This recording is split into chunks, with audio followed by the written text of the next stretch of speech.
So this marked your initiation into the world of animation. It did. Talk about the experience. I'm not sure if I can say pop my cherry in a childlike way, but if I did, and kids would take it as really just taking a cherry and popping it, this would be it. It's dope.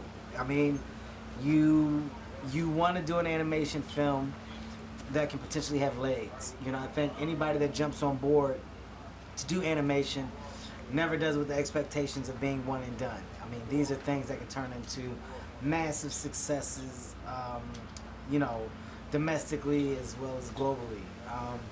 For me to jump on and be a part of Secret Life of Pets, I looked at it as something that could be big. And the character of Snowball was such a refreshing character to play with, lots of levels and spaces for fun that I would have been a fool not to be a part of it. You make him so incredible. I It's love fun, him. man. It's Yeah. a lot of fun. Talk about the animosity that the discarded pets and the pets with owners feel towards each other. I mean, look, in this film, I think it's justified. Snowball's actions as well as attitude is beyond justified. He's a guy who once loved the idea of people as well as being a pet.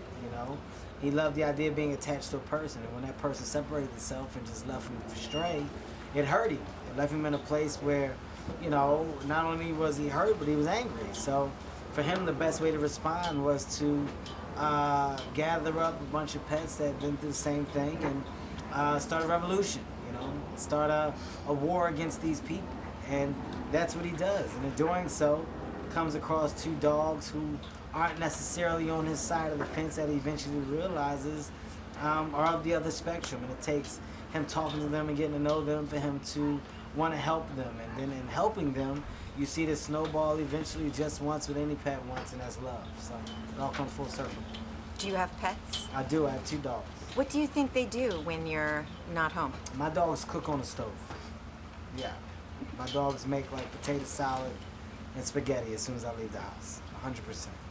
Do they leave any leftovers for you? No. That's how I know. It's just a bunch of pans and dishes with residue of potato salad and spaghetti in them. And I know it's them because they don't use spoons or forks. No cooking utensils, it's all their hands. You can see dog prints all over. What makes The Secret Life of Dogs a great film both for adults and kids? I mean, look, right now I think within any animation today, they're not just for kids, The beauty of these movies are, as an adult, you find yourself enjoying it just as much as a kid.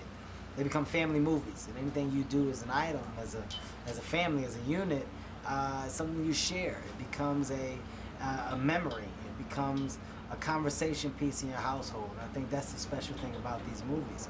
Where you can take your kids to go see Secret Life of Pets, and at the end of the talk, and say, what do you think our dogs do when we're not home? Your kids spiral out with ideas. That makes dinner that much more fun. And any product that can bring people ultimately closer together, it's a good product. There is no room for error there.